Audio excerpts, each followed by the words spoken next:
السلام علیکم ورحمۃ اللہ وبرکاتہ۔ نحمدہ ونصلی علی رسول الکریم، اما بعد۔ آج آپ کے سامنے پارہ نمبر 25 اور 26 کی منتخب آیات کی تفسیر انشاءاللہ پیش کی جا رہی ہے۔ اللہ رب العالمین نے 25ویں پارے کے اندر اس بات کا ذکر کیا ہے کہ قیامت کا علم اللہ کے علاوہ کسی کو نہیں ہے، اور دو مزید اور چیزوں کا ذکر اللہ نے کیا ہے۔ اس آیت کو دیکھتے ہیں، الیہ یرد علم الساعہ۔ اللہ کہہ رہا ہے کہ اسی کی جانب قیامت کا علم لوٹایا جائے گا، یعنی قیامت کا جو علم ہے وہ صرف اور صرف اللہ رب العالمین کو ہے، اس کے علاوہ کسی کو بھی اس کا علم نہیں ہے۔ آگے مزید دو چیزوں کا اللہ نے تذکرہ کیا ہے، وما تخرج من ثمرات من اکمامها وما تحمل من انثى ولا تضع الا بعلمه۔ اللہ کہتا ہے کہ جتنے بھی پھل اپنے شگوفوں سے نکلتے ہیں، پھل جہاں سے نکلتا ہے، اور ایسے ہی کوئی عورت جب حاملہ ہوتی ہے جو اس کا حمل ہوتا ہے، اور ایسے ہی کوئی عورت جب کسی بچے کو جنم دیتی ہے، تو ان تمام چیزوں کا علم اللہ رب العالمین کو ضرور ہوتا ہے۔ ایسا ہو ہی نہیں سکتا ہے کہ کوئی پھل کہیں سے نکلتا ہو اور اس کا اللہ رب العالمین کو علم نہ ہو۔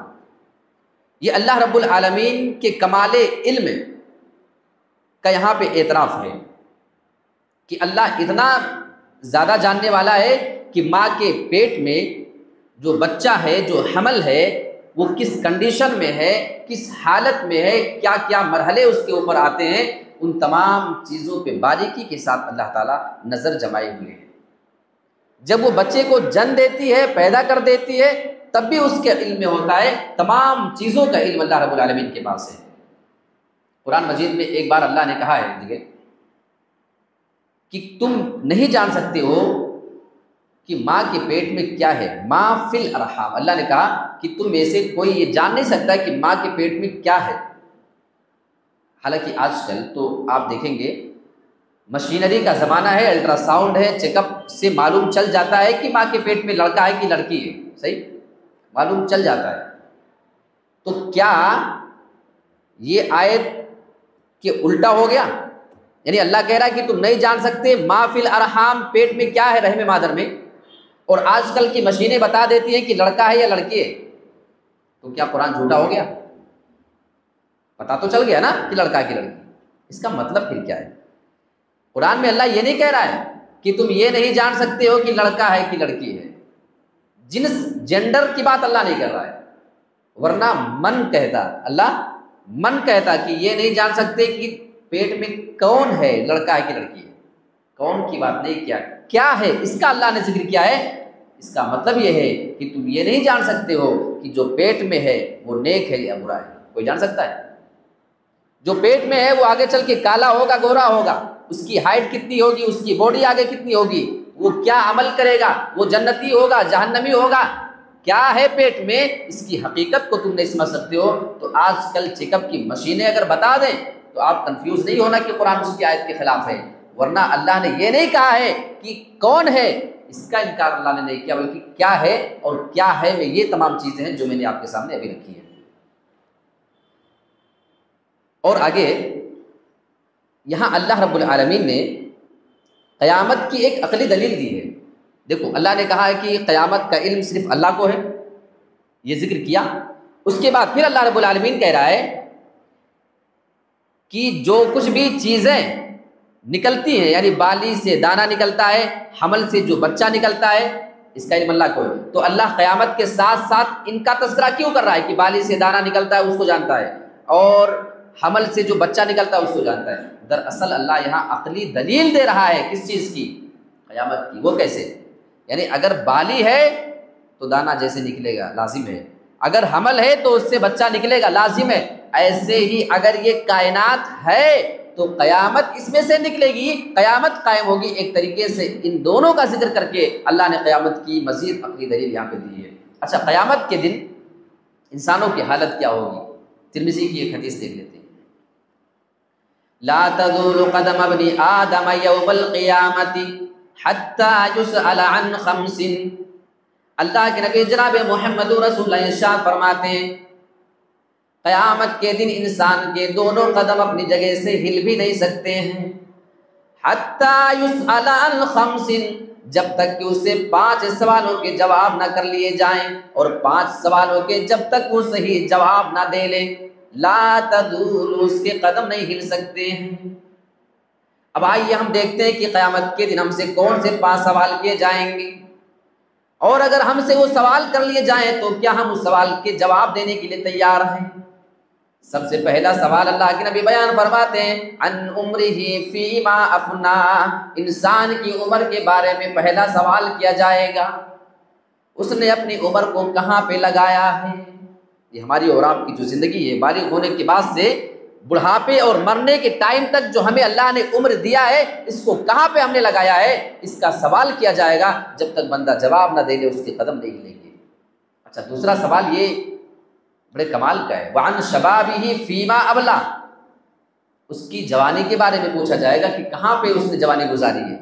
اب آپ ذرا اندازہ کریں کہ جب ساری عمر کے بارے میں سوال ہو گیا تو جوانی تو آ گئی نا، اس میں ساری زندگی میں جو عمر ملی ہے سب کا سوال ہوا تو جوانی آ گئی ہے، لیکن الگ سے جوانی کا سوال کیوں ہو رہا ہے؟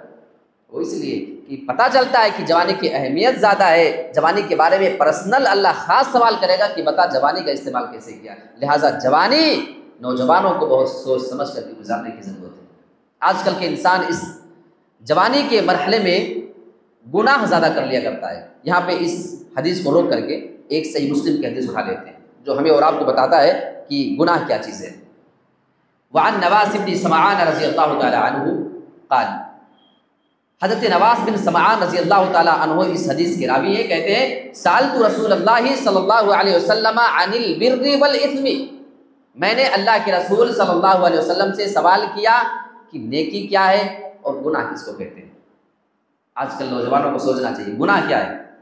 اللہ کے نبی نے جواب دیا البر حسن الخلق، نیکی جاننا چاہتے ہو؟ نیکی اچھی اخلاق کا نام ہے۔ آج ہمارے اندر سے اخلاق رخصت ہو چکا ہے۔ آج ہمیں ضرورت ہے کہ اپنے ملک میں رہنے والے ہر انسان کے ساتھ عمدہ اخلاق کا مظاہرہ کریں۔ ہمارا اخلاق آج گھروں میں سیمت ہو کر کے رہ گیا ہے، ہمارا اخلاق صرف اپنوں کے ساتھ اچھا ہے، غیر ہمارے برے اخلاق کا سامنا کر رہے ہیں۔ اچھے اخلاق کو اللہ کے نبی نے بہت بڑی نیکی بتایا ہے۔ اچھا، گناہ کس کو کہتے ہیں؟ گناہ کی تعریف نوٹ کر لیں، والإثم ما حاك في صدرك وكرهت أن يطلع عليه الناس، اور گناہ وہ ہے جس کے بارے میں تم ناپسند کرو کہ کہیں کوئی دوسرا اس کو جان نہ جائے، یعنی اگر تم کوئی کام کر رہے ہو اور اس کام کو کرنے کے ٹائم پہ تمہارے دل میں خیال آ جائے کہ کوئی دوسرا بندہ اس کام کو جان نہ جائے، سمجھ لینا گناہ ہے۔ وَكَرِهْتَ أَن يَطَّلِعَ عَلَيْهِ النَّاسِ، جب تمہارے دل میں اس کام کو کرنے کے ٹائم پہ دل میں تمہارے کھٹک پیدا ہو جائے اور یہ احساس ہونے لگے کوئی دوسرا جان نہ جائے، پتہ نہ چل جائے، سمجھ جانا کہ گناہ ہے۔ اچھا، گناہ کچھ لوگ لوگوں کے سامنے نہیں کرتے ہیں، تنہائی میں جا کے کیا کرتے ہیں۔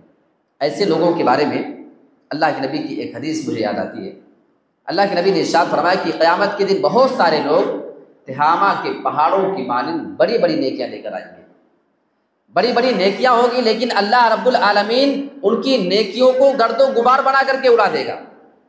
اسی محفل میں ایک صحابی رسول حضرت ثوبان رضی اللہ تعالیٰ عنہ موجود ہیں۔ سوال کرتے ہیں اللہ کے نبی آپ ہمیں ذرا ان کی نشانی بتا دیں، کون سے ایسے لوگ ہیں جو نیکیاں لے کر جائیں گے پہاڑوں کی طرح نیکیاں، لیکن اللہ ان کی نیکیوں کا صلہ نہیں دے گا؟ کون سے لوگ ہیں ہم کو آپ بتا دیجئے تاکہ ہم ایسے لوگوں میں شامل نہ ہو جائیں۔ اللہ کے نبی نے فرمایا وہ تمہارے بھائی بندو ہوں گے، تمہارے ہی خاندان کے لوگ ہوں گے اور تمہارے ساتھ اٹھنے بیٹھنے والے لوگ ہوں گے، لیکن ان کی غلطی کیا ہوگی؟ جب وہ لوگ تنہائی میں جائیں گے، جب تنہائی میں جائیں گے لوگوں کی نظروں سے دور چلے جائیں گے، اللہ رب العالمین کی حرام کی ہوئی چیزوں کا ارتکاب کرنا شروع کر دیں گے، اس کو حلال سمجھ لیں گے۔ جو لوگوں کے سامنے نہیں کیا کرتے تھے تنہائی میں جا کر کے وہ کام کریں گے، اس وجہ سے اللہ رب العالمین ان کی نیکیوں کو گرد و غبار بنا کر کے اڑا دے گا۔ کتنا خطرناک معاملہ ہے تنہائی میں چھپ کر کے گناہ کرنے کا۔ اب میں اس حدیث پہ، ترمذی کی وہ حدیث پہ آتا ہوں۔ دو چیزوں کے بارے میں سوال ہوا، عمر کے بارے میں، جوانی کے بارے میں۔ وَعَنْ مَالِهِ مِنْ أَيْنَ اكْتَسَبَهُ وَفِيمَا أَنْفَقَهُ، تیسرا سوال کیا جائے گا کہ اس آدمی نے مال کو کہاں سے کمایا تھا، مال کمانے میں کہیں وہ کسی حرام کام میں تو نہیں پڑا تھا، کہیں کسی کی زمین و جائیداد پہ قبضہ کر کے اس نے مال تو نہیں کمایا تھا، کہیں اس نے سودی کاروبار کر کے مال تو نہیں کمایا ہے، کہیں اس نے کسی کی زمین و جائیداد پہ قبضہ کر کے تو مال نہیں کمایا ہے، کہیں اس نے رشوت لے کر کے مال تو نہیں کمایا ہے۔ ان تمام چیزوں کے بارے میں سوال کیا جائے گا۔ وَفِيمَا أَنْفَقَهُ، اور مال کے بارے میں دوسرا سوال سنیں، مال کما لیا، اگر اس کا جواب دے لیں گے تو اس کو خرچہ کہاں پہ کیا، اس کا بھی جواب آپ کو دینا پڑے گا۔ صرف کمایا نہیں، خرچہ کہاں پہ کیا، اس کے بارے میں بھی سوال کیا جائے گا۔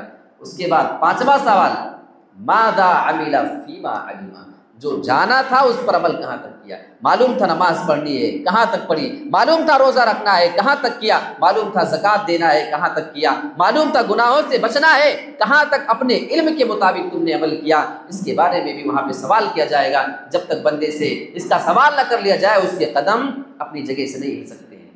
اور آگے چلے، اللہ رب العالمین نے دنیا داروں اور دینداروں کی بات کی ہے۔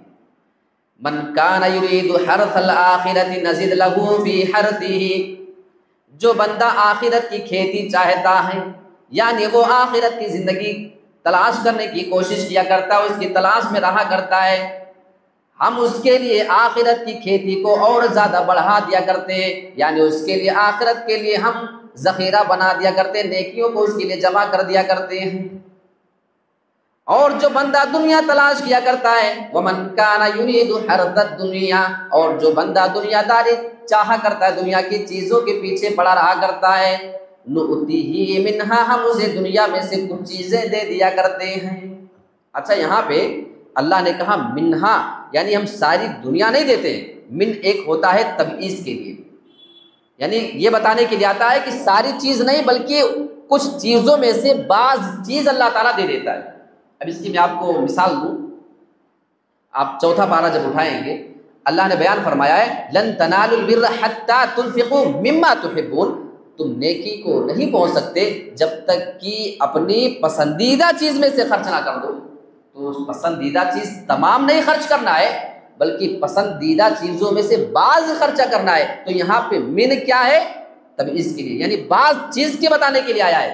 اللہ یہاں پہ وہی کہہ رہا ہے منہا، ہم اسے دنیا میں سے تھوڑا سا دیتے ہیں، ساری دنیا تھوڑی دیتے ہیں جتنی دنیا چاہے، ہم اس کو دنیا میں سے تھوڑا سا خالی دیا کرتے ہیں۔ اسی کو پانے کے بعد انسان اترانے لگتا ہے۔ اور اللہ رب العالمین نے ایسے لوگوں کے بارے میں مزید ایک بات کی ہے، وَمَا لَهُ فِي الْآخِرَةِ مِن نَصِيبٍ، کل قیامت کے دن آخرت میں اس کا کوئی حصہ نہیں ہوگا جو دنیا داری کے پیچھے پڑا رہا کرتا ہے، اللہ رب العالمین سے صرف دنیا کا مطالبہ کیا کرتا ہے۔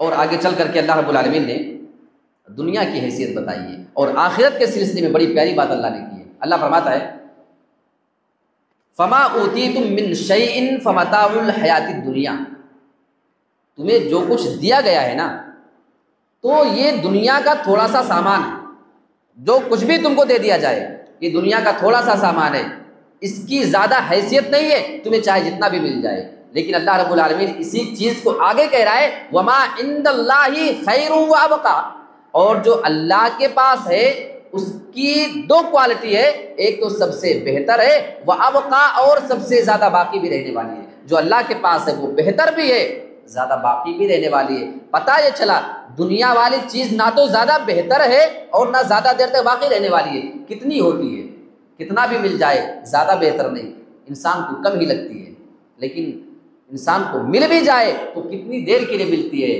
40 سال 50 سال۔ پہلے کے لوگ تو ہزاروں ہزار سال جیا کرتے تھے، اس کے باوجود ان کی دولت چھن گئی، وہ ابقا نہیں ہے، وہ زیادہ باقی رہنے والے نہیں ہے۔ اللہ کہتا ہے اگر ہمیشہ والی چاہیے تو آؤ میرے پاس، تمہارے لیے ہم نے تیار کر کے رکھے ہیں۔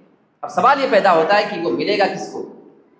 للذین آمنوا وعلی ربہم یتوکلون، وہ اللہ رب العالمین کے پاس کی نعمت ایسے بندوں کو ملنے والی ہے جو اللہ تعالیٰ پہ ایمان رکھتے ہیں اور اپنے رب کے اوپر وہ بھروسہ کیا کرتے ہیں۔ والذین یجتنبون کبائر الاثم والفواحش، اور جو بڑے بڑے گناہوں سے اور فحش کاموں سے اپنے آپ کو بچا کر کے رکھا کرتے ہیں۔ یعنی جو گناہوں سے اپنے آپ کو دنیا میں بچایا کرے گا، اللہ رب العالمین فرما رہا ہے کہ آخرت میں اس کا حصہ میرے پاس رکھا ہوا ہے۔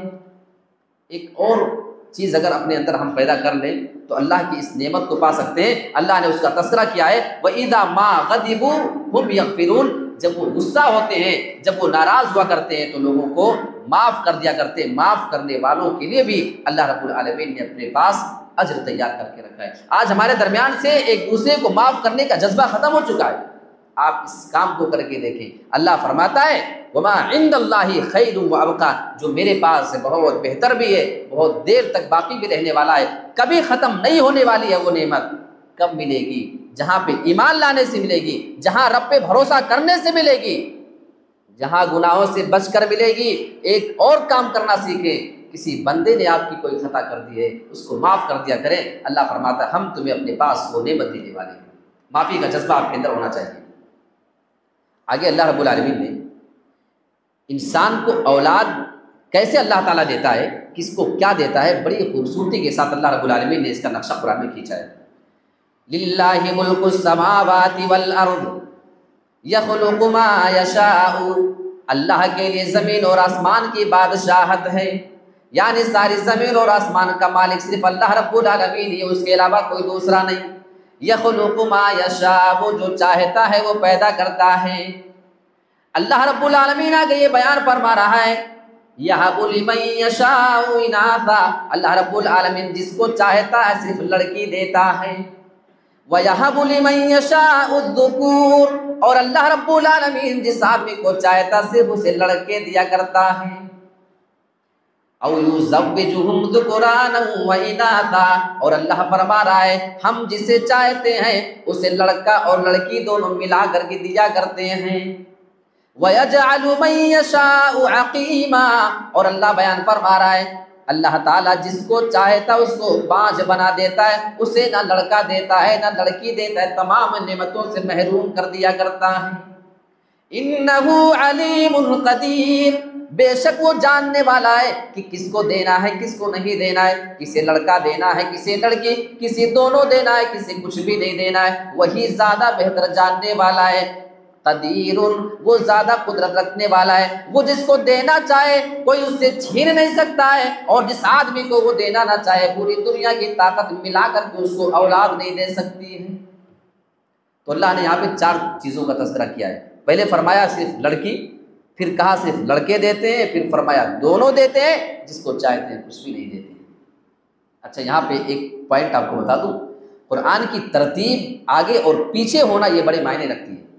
یہاں اللہ نے پہلے لڑکی کا تذکرہ کیا، کس کا؟ اناثا، پہلے لڑکی کا۔ اس سے بعض علماء نے یہ بتانے کی کوشش کیا ہے اور استدلال کیا ہے باقاعدہ کہ اللہ تعالیٰ اگر کسی کو پہلی اولاد لڑکی دے دے تو یہ اس کے لیے زیادہ فضیلت کی بات ہے، اس لیے کہ قرآن میں پہلے اللہ نے لڑکی کا تذکرہ کیا ہے، لڑکے کا بعد میں کیا ہے۔ ہم کسی کو دیتے ہیں لڑکی یا لڑکا، یا لڑکا اور لڑکی دونوں، تو پہلے اللہ نے لڑکی کا ذکر کیا ہے۔ اس سے معلوم ہوا کہ اگر کسی کو اولاد پہلی لڑکی ملتی ہے تو یہ شاید اللہ رب العالمین کا زیادہ خاص فضل و کرم ہے۔ ہمارے یہاں کے تو حالات الگ ہیں، بچی کی پیدائش پہ لوگوں کے چہرے اتر جایا کرتے ہیں، بچی کی پیدائش پہ لوگ مایوسی کا شکار ہو جایا کرتے ہیں۔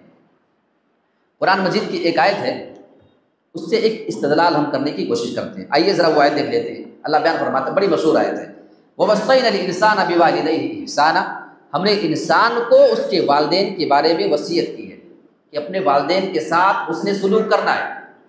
اللہ رب العالمین آگے بیان فرماتا ہے کہ اس کی ماں نے اس کو تکلیف پہ تکلیف، پریشانی پہ پریشانی اٹھا کر کے حمل میں رکھا، یہ باتیں ٹھیک ہے۔ اللہ آگے بیان فرماتا ہے وَحَمْلُهُ وَفِصَالُهُ 30 شَهْرًا، یہاں سے ایک استدلال ہے۔ اللہ کہہ رہا ہے کہ جو ماں اپنے پیٹ میں بچے کو رکھتی ہے حمل میں، تو اس کی حمل اور دودھ چھڑانے کی مدت 30 شہرن 30 مہینہ ہے۔ کتنا؟ 30 مہینہ ہے۔ کس چیز کی مدت؟ حمل کی مدت، جو پیٹ میں بچہ ہے، اور دودھ چھڑانے، دونوں کو ملا کے اللہ نے بتایا کہ اس کی مدت 30 مہینہ ہے۔ اب آپ کو پہلے میں یہ بتا دوں کہ قرآن مجید کی دوسری جگہ اللہ نے یہ بیان فرمایا ہے کہ دودھ چھڑانے کی مدت فی عامین 2 سال ہے۔ کتنا ہے؟ 2 سال ہے۔ دودھ چھڑانے کی مدت کتنی ہے؟ 2 سال۔ زیادہ سے زیادہ دودھ عورت پلائے گی بچے کو 2 سال تک، تو 2 سال میں کتنے مہینے؟ 24 مہینے ہو گئے دودھ پلانے اور چھڑانے کی مدت۔ اس کے بعد اللہ کہہ رہا ہے دودھ پلانے اور چھڑانے کی اور حمل کی دونوں کو ایک ساتھ ملا لیں تو 30 مہینے۔ اس سے بعض صحابہ نے استدلال کیا ہے کہ کم سے کم جو حمل کی مدت ہے، کم سے کم ٹائم جس میں حمل ٹھہرا اور بچہ پیدا ہو سکتا ہے، وہ سب سے کم پیریڈ ہے 6 منتھ۔ کتنا؟ 6 مہینہ۔ وہ کیسے؟ اس لیے کہ 24 مہینہ جو 2 سال دودھ چھڑانے کی مدت ہے، 24 مہینہ یہ، اور 6 مہینے حمل کی مدت رکھیں تو 24 اور 6 ملا کے کتنا ہوا؟ 30 مہینہ۔ تو اللہ کہہ رہا ہے حمل کی مدت اور دودھ چھڑانے کی مدت 30 مہینہ ہے، تو دودھ چھڑانے کی مدت قرآن میں الگ سے بتایا ہے کہ اس کی مدت ہے 24 مہینہ، تو کم سے کم حمل کی مدت کتنی ہوئی؟ 6 مہینہ۔ اب اس سے پہلے اگر کسی کو لڑکا پیدا ہو جائے تب سمجھ لو کہ کچھ گڑبڑی، یعنی اگر کسی لڑکی کا نکاح ہوا کسی لڑکے سے اور 6 مہینے کے بعد اگر حمل ٹھہر جاتا ہے تو یہ پاسبل ہے کہ اسی لڑکے کا حمل ہو، لیکن اگر 6 مہینے سے پہلے حمل ٹھہرے اور پیدا ہو جائے لڑکا، تب اس کا مطلب یہ لڑکا کہیں اور سے ہے، کہ اس لڑکے کا نہیں، وہ عورت پہلے سے وہ لڑکی کہیں مکالمہ کرا کے آئی ہے۔ تو یہ ہماری شریعت نے اس تعلق سے بڑے اہم مسئلے کی وضاحت کی ہے جو ہم تمام لوگوں کو اس کی جانکاری رکھنے کی ضرورت ہے۔ اور آگے چلیں، ایک بڑی پیاری بات اللہ کہہ رہا ہے، یا ایھا الذین آمنوا لا تقدموا بین یدی اللہ ورسولہ، اے ایمان والو تم اللہ اور اس کے رسول سے آگے نہ بڑھو، یعنی جب اللہ اور اس کے رسول کا کوئی فیصلہ آ جائے تو تم اپنے فیصلے کو ان کے آگے نہ کیا کرو، اللہ اور اس کے رسول کی بات کے سامنے تم اپنی بات کو نہ بڑھایا کرو، واتقوا اللہ، اور تم اللہ رب العالمین سے ڈرتے رہنا، تم اپنے دل میں اللہ کا خوف پیدا کرتے رہنا۔ آگے چل کے اللہ بیان فرماتا ہے، یا ایھا الذین آمنوا لا ترفعوا اصواتکم فوق صوت النبی، اے ایمان والو تم نبی کی آواز کے اوپر اپنی آواز کو بلند نہیں کرنا۔ یہاں اللہ رب العالمین اس بات کی تعلیم دے رہا ہے کہ جس طریقے سے تم آپس میں باتیں کیا کرتے ہو، آپس میں ایک دوسرے کے سامنے تم آواز کو بلند کر لیا کرتے ہو، ایسے نبی کے سامنے نہیں کر سکتے ہو۔ ان تحبط اعمالکم، اگر تم ایسا کرو گے ہو سکتا ہے کہ تمہارے سارے کے سارے اعمال اکارت ہو جائیں، سارے کے سارے اعمال تمہارے برباد ہو جائیں، وانتم لا تشعرون، اور تمہیں پتہ بھی نہ چلے۔ اب اس آیت کریمہ کے نازل ہونے کے بعد ایک عجیب و غریب معاملہ پیش آیا۔ ایک صحابی رسول ہیں حضرت ثابت بن قیس رضی اللہ تعالیٰ عنہ، جب یہ آیت نازل ہوئی تو نبی کے پاس آیا جایا کرتے تھے، ان کی آواز بہت بلند تھی۔ آپ ذرا تصور کریں کہ صحابہ جو نبی کے ہوتے تھے نا، ہر چیز کو اپنے اوپر فٹ کر کے وہ سمجھنے کی کوشش کرتے تھے۔ نبی کے پاس آنا بند کر دیا، یہ سوچ کر کے نبی کے پاس نہیں آ رہے ہیں، میری آواز تو سب سے زیادہ بلند ہے، اگر میں کہیں نبی کے سامنے باتیں کرنے لگوں اور نبی کی آواز سے میری آواز بلند ہو جائے تو میرے تو سارے اعمال ہی برباد ہو جائیں گے۔ کئی دنوں تک نبی کی محفل میں نہیں آئے، اللہ کے نبی اپنے ساتھیوں سے سوال کرتے ہیں کہ کیا بات ہے، ثابت بن قیس ہمیں نظر نہیں آئے، کئی دن ہو چکے۔ صحابہ نے کہا اللہ کے نبی ہمیں بھی معلوم نہیں، شاید بیمار ہوں گے۔ اللہ کے نبی کہتے ہیں چلو ہم تمام لوگ ان کی عیادت کرنے کے لیے جاتے ہیں۔ اب یہاں سے صحیح مسلم کی حدیث آپ کو بیان کر رہا ہوں، یہاں سے ایک مسئلہ نکل کر سامنے آتا ہے، ہمارے نبی اپنے صحابہ کی بھی عیادت کرنے جاتے تھے، یعنی کائنات میں جو سب سے معتبر ہستی تھی، سب سے بڑی ہستی تھی، وہ چھوٹے لوگوں کی عیادت کرنے جا رہی ہے۔ اور آج اگر ہم معاشرے کے بڑے ہیں نا، کبھی غریب کے گھر پہ ہمارے قدم عیادت کے لیے نہیں پڑ سکتے، کیونکہ ہماری شان ہم کو لگتا ہے گھٹ جائے گی۔ میرے پیارے ساتھیوں، عیادت کرنے سے شان نہیں گھٹتی ہے، عیادت کرنے کا ثواب بہت ہے، وہ ساری دوسری باتیں۔ اللہ کے نبی صحابہ کے ساتھ ان کے گھر پہ جاتے ہیں، اے ثابت کیا بات ہے، تمہاری طبیعت تو ٹھیک ہے، خیریت ہے؟ کہنے لگے اللہ کے نبی مجھے تو کچھ نہیں ہوا، میں بالکل صحیح سلامت ہوں۔ اللہ کے نبی سوال کرتے ہیں پھر کیا بات ہے، تم کئی دنوں سے ہماری محفل میں نہیں آئے، ہمارے پاس تم آج کل نہیں آیا کرتے ہو۔ کہنے لگے اللہ کے نبی قرآن مجید کے اندر اللہ رب العالمین نے آیت نازل کی ہے کہ اگر تمہاری آواز نبی کی آواز سے بلند ہو جائے گی تو تمہارے اعمال برباد ہو جائیں گے۔ اے اللہ کے نبی ہماری آواز سب سے زیادہ بلند ہے، اگر ہم آپ کے سامنے آہستہ بھی بولیں گے تو ہماری آواز بلند ہو جایا کرتی ہے، اور ایسا نہ ہو کہ میں آپ کے سامنے کہیں بات کرنا شروع کروں اور میں بولنا چالو کروں، ہمارے اعمال برباد نہ ہو جائیں۔ اللہ کے نبی نے سنا، اتنا جذبہ ہے احترام کا، آپ نے فرمایا میرے ساتھی یہ تمہارے بارے میں اللہ نے نہیں کہا ہے، یہاں نارمل آواز کا بلند ہونا اس سے اللہ نے منع نہیں کیا ہے، بلکہ یہ ایسے لوگوں کی بات ہے جو گستاخی کے طور پہ ہماری بات کو کاٹ کر کے اپنی بات کو پیش کرتے ہیں، یہ اللہ رب العالمین نے ایسے لوگوں کو یہاں پہ منع فرمایا ہے۔ لیکن صحابہ ایک چھوٹی سی بات کو اپنے اوپر کس طریقے سے فٹ کرنے کی کوشش کیا کرتے تھے، اس صحیح مسلم کے حدیث سے ہم اور آپ اندازہ لگا سکتے ہیں۔ اچھا، ہمارے یہاں ذات برادری کا بڑا مسئلہ چل رہا ہے نا، چھوٹی برادری والا ہماری نظر میں نہیں بات ہے، ہم سید ہیں، ہم خان ہیں، ہم انصاری ہیں، ہم فلاں ہیں فلاں ہیں، ہم کسی اور دوسری برادری والے کو کوئی دوسرا مقام نہیں دیتے۔ آئیے قرآن میں اللہ نے کیا بتایا ہے، یا ایھا الناس انا خلقناکم من ذکر و انثی، اے انسانوں ہم نے تمہیں ایک ہی مرد اور ایک عورت سے پیدا کیا ہے، وَجَعَلْنَاكُمْ شُعُوبًا وَقَبَائِلَ لِتَعَارَفُوا، اور ہم نے تمہیں قبیلوں میں اور شعبوں میں تقسیم کر دیا ہے، بانٹ دیا ہے، لِتَعَارَفُوا، تاکہ تم آپس میں ایک دوسرے کو پہچانو، ایک دوسرے کے تعارف کے لیے۔ یہ نہیں سمجھنا کہ تمہاری فضیلت کچھ الگ ہے۔ بھائی آپ نے سنا ہوگا کتنے صحابی تھے جو لوہار تھے، کتنے صحابی تھے جو کوئی چپل جوتے بنانے کا کام کر رہا ہے، کوئی کپڑا بیچ رہا ہے، کوئی درزی ہے، کوئی کچھ ہے، تو کیا وہ مقام میں ہم سے کم ہو گیا؟ اور کوئی انسان اپنے آپ کو سید کہتا ہے لیکن وہ دن رات گناہ کرتا ہے، کیا وہ ایک چھوٹی برادری والے سے اونچا ہو گیا ہے؟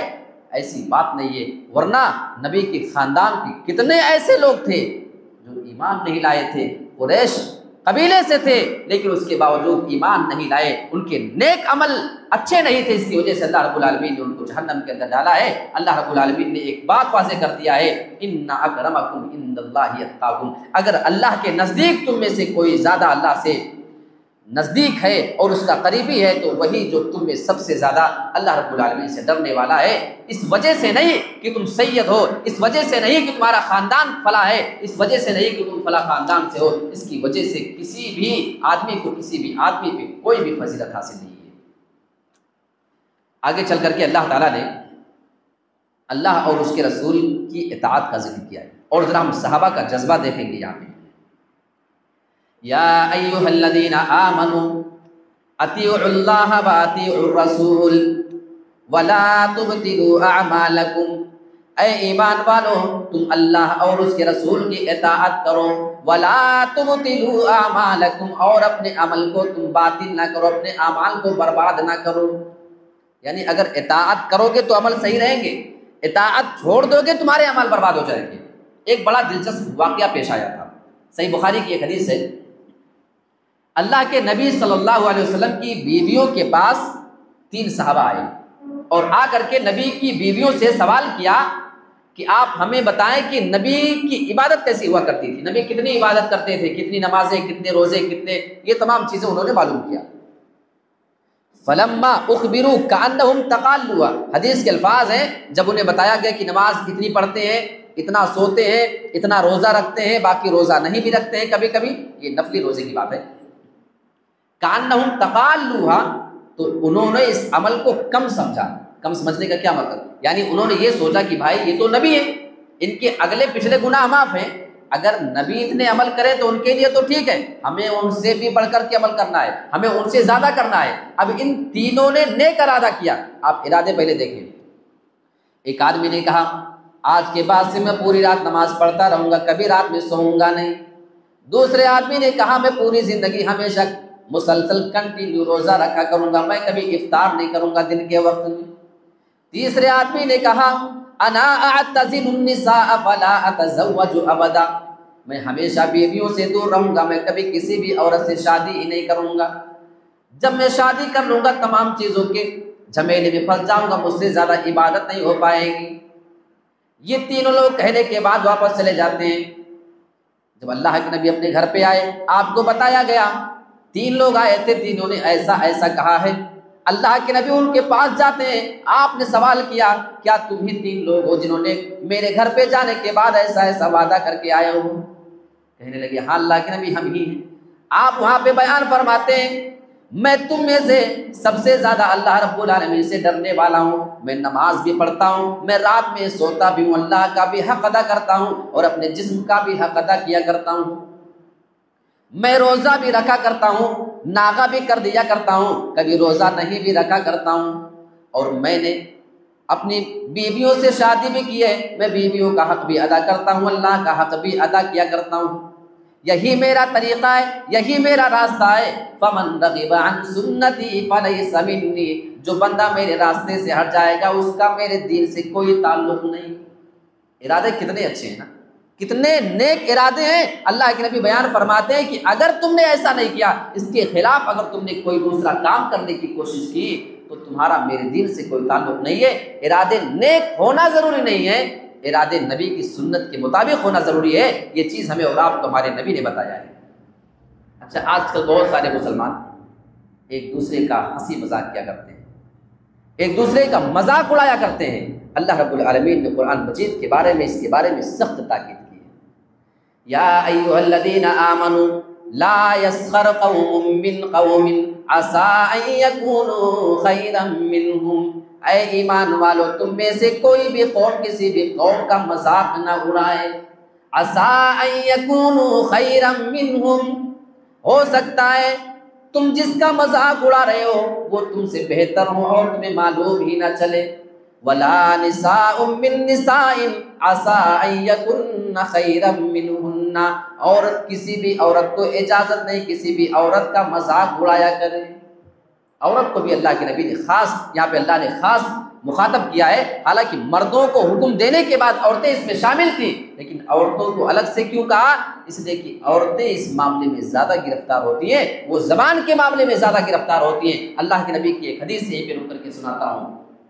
اللہ کے نبی عورتوں کے بیچ گئے، آپ نے فرمایا یا معشر النساء تصدقنا، اے عورتوں کی جماعت تم زیادہ صدقہ خیرات کیا کرو۔ فإنی أُرِيتُكُنَّ أَكْثَرَ أَهْلِ النَّارِ، کیونکہ میں نے تمہیں سب سے زیادہ جہنم کے اندر جلتے ہوئے دیکھا ہے۔ قُلْنَا وَبِمَا یا رسول اللہ، عورتوں نے سوال کیا اللہ کے نبی کیوں سب سے زیادہ آپ جہنم میں جائیں گی، وجہ آپ ہم کو بتا دیجئے۔ اللہ کے رسول نے دو وجہ بتائی تھی، یہ پیغام عورتوں کو پہنچائیں۔ تکثرن اللعنہ، تم لعن تان زیادہ کرتی ہو، لعنت ملامت کسی کو زیادہ کیا کرتی ہو، وتکفرن العشیر، اور شوہر کی نافرمانی کیا کرتی ہو۔ یہ دو کام کی وجہ سے میں نے تمہیں جہنم کے اندر زیادہ جلتے ہوئے دیکھا ہے۔ تو یہاں عورتوں کو منع کیا گیا، مردوں کو بھی منع کیا گیا۔ اللہ آگے کیا کہہ رہا ہے؟ ولا تلمزوا انفسکم، تم آپس میں ایک دوسرے کو عیب نہ لگاؤ، جیسے تیری ماں ایسی تھی، تیرا باپ ایسا تھا، تو فلاں خاندان کا ہے، تیرا خاندان ایسا، تیرے باپ ایسے، تیرے تمام گھر والے ایسے، تیرے بھائی کمینے، یعنی کسی کو کسی کی طرف جوڑ کر کے اس کی ذات پہ تم عیب نہ لگاؤ۔ ولا تلمزوا، تمہیں اس کی اجازت نہیں ہے۔ ولا تنابزوا بالالقاب، ایک چیز سے اور روکا جا رہا ہے، کسی کو غلط لقب سے نہیں پکارنا، اپنی جانب سے اس کا نام بگاڑ لینا، اپنی جانب سے اس کو کوئی دوسرا نام دے کر ایسا پکارے کہ جب وہ بندہ سنے تو اس کو تکلیف ہو۔ قرآن مجید میں بڑی سختی کے ساتھ اس چیز سے اللہ رب العالمین نے ہمیں روکا ہے۔ ایک اور آیت دیتے ہیں، جیسے ہم کسی کے بارے میں کبھی کبھی گمان کرتے ہیں نا، بدگمانی گناہ ہو سکتی۔ آئیے ذرا قرآن دیکھتے ہیں۔ یا ایھا الذین آمنوا اجتنبوا کثیرا من الظن ان بعض الظن اثم، اے ایمان والو تم زیادہ بدگمانی نہ کیا کرو، بے شک بعض بدگمانی گناہ بھی ہو سکتا ہے۔ یعنی کسی کے بارے میں کوئی آپ کام کرتا ہوا دیکھیں، آپ سوچیں کہ یہ یہی کر رہا ہو، کسی کو آپ جاتا ہوا دیکھ رہے ہیں اور آپ سوچ لیں کہ یہ جا رہا ہے، یہ کچھ غلطی کرنے کے لیے جا رہا ہے۔ اللہ فرماتا ہے کہ زیادہ بدگمانی مت کیا کرو۔ بدگمانی کیا ہے؟ اب جیسے آپ نے کسی آدمی کو دیکھا موبائل لیا بیٹھا ہے، اب آپ یہ سوچیں کہ یہ جو ہے نا یہ فلم ہی دیکھ رہا ہوگا بیٹھ کے، یہ بیٹھا ہے نا یہ پکا یہ جو ہے میچ بیٹھ کے دیکھ رہا ہوگا، آپ دیکھے نہیں ہیں، آپ بدگمانی کر رہے ہیں۔ اللہ نے فرمایا اجتنبوا کثیرا من الظن، تم زیادہ بدگمانی سے بچو۔ کیوں؟ کیونکہ بعض بدگمانی گناہ ہو سکتی ہے۔ معلوم ہے آپ کو، یہ آپ کا سوچنا کسی کے بارے میں غلط، بدگمانی کرنا یہ گناہ بھی ہو سکتا ہے، آپ کو اس کا گناہ پڑے گا۔ لیکن ہاں زیادہ بدگمانی سے منع کیا ہے، تھوڑی بہت کی جا سکتی ہے۔ جی آیت کا مفہوم اس میں کثیر سے منع کیا. کثیر مانے زیادہ. بعض گناہ ہیں اور بعض صحیح بھی ہو سکتے ہیں. جیسے مجھے آپ کے بارے میں اندازہ ہے یا آپ کو کسی کے بارے میں اندازہ کہ وہ گیا نا اب وہ وہی کام کر کے آئے گا, تو بعض بدگمانی کی اجازت تو ہے لیکن زیادہ کی اجازت نہیں ہے. تو اس سے اللہ رب العالمین نے قرآن مجید میں منع کر دیا. اور یہ کتنی خطرناک چیز ہے میں آپ کو بتاؤں, تعجب ہوگا. اللہ کے نبی نے اپنے ایک صحابی کو بدگمانی سے بچانے کے لیے, اللہ کے نبی اپنے گھر سے نکلے اپنی ایک بیوی کے ساتھ. اندھیرا تھا, رات کا اندھیرا ہے, اپنی ایک بیوی کے ساتھ نکلے اور جا رہے تھے. ایک صحابی رسول وہاں پہ تھوڑی دور پہ تھے, انہوں نے نبی کو جاتے ہوئے دیکھا. اللہ کے نبی نے رک کر کے اس صحابی کو کہا کہ میرے ساتھی, یہ جس کے ساتھ میں جا رہا ہوں نا یہ میری فلاں بیوی ہے, کسی اور کو نہیں سمجھ لینا. نبی کو صفائی کی ضرورت پڑ رہی ہے. صحابی نے کہا اللہ کے نبی آپ کو بتانے کی کیا ضرورت ہے, یہ بات میں آپ کے بارے میں بھلا کیا سوچوں, آپ جا رہے ہیں مجھے کوئی فرق نہیں, آپ کی بیوی ہی ہوگی, آپ کسی اور کے ساتھ نہیں جائیں گے. اللہ کے نبی نے فرمایا کہ نہیں, یہ بدگمانی شیطان دل میں انسان کے ڈال سکتا ہے, اس کی وجہ سے میں نے تمہیں بتا دیا ہے. تو کسی آدمی کے دل میں کسی کے بارے میں بھی بدگمانی پیدا ہو سکتی ہے, چاہے آپ کتنے ہی بڑے نیک آدمی کیوں نہ ہو. لہٰذا زیادہ بدگمانی سے اللہ رب العالمین نے منع کیا ہے. ایک اور چیز سے منع کیا, ولا تجسسوا, کسی کی ٹوہ میں نہ لگو, بالکل اس کے پیچھے پڑ جائیں, کیا عیب ہے کیا برائی اس کے اندر ہے وہ نکالیں, کسی کے سامنے پیش کریں اور لوگوں کے درمیان اس کا مذاق بنے. اللہ نے فرمایا ولا تجسسوا, اس کی بھی تمہیں اجازت نہیں ہے. ولا یغتب بعضکم بعضا, کوئی ایک دوسرے کی غیبت نہ کرے. غیبت کے بارے میں زیادہ بات تو نہیں کروں گا, بس قرآن کی آگے کی آیت آپ کو بتا کر کے اپنی بات کو ختم کر دیتا ہوں. اللہ کہتا ہے ایحب احدکم ان یاکل لحم اخیہ میتا فکرہتموہ, کیا تم میں سے کوئی پسند کرے گا کہ اپنے مرے ہوئے بھائی کا گوشت کھائے. اللہ کہتا ہے دیکھو غیبت نہیں کرنا, یعنی غیبت کرنے والے ایسے ہی ہیں جیسے اپنے سگے مرے ہوئے بھائی کا گوشت کھانا, یعنی غیبت کرنا اپنے سگے مرے ہوئے بھائی کے گوشت کھانے کے برابر ہے. فکرہتموہ, واقعی تم اس کام کو ناپسند کرو گے. کوئی بندہ نہیں چاہے گا اس کو کہ اپنے مرے ہوئے بھائی کا گوشت کھائے. جیسے مرے ہوئے بھائی کا گوشت کھانا تمہیں پسند نہیں ہے, ایسے غیبت نہیں کرنا, کیونکہ غیبت کرنے والا گویا اپنے مرے ہوئے بھائی کا گوشت کھایا کرتا ہے. یہ چند باتیں میں نے آپ کے سامنے رکھنے کی کوشش کی. اللہ رب العالمین ہم تمام لوگوں کو قرآن اور حدیث کے مطابق اپنی زندگی گزارنے کی توفیق عطا فرمائے, آمین. وآخر دعوانا ان الحمد للہ رب العالمین, والسلام علیکم ورحمۃ اللہ وبرکاتہ.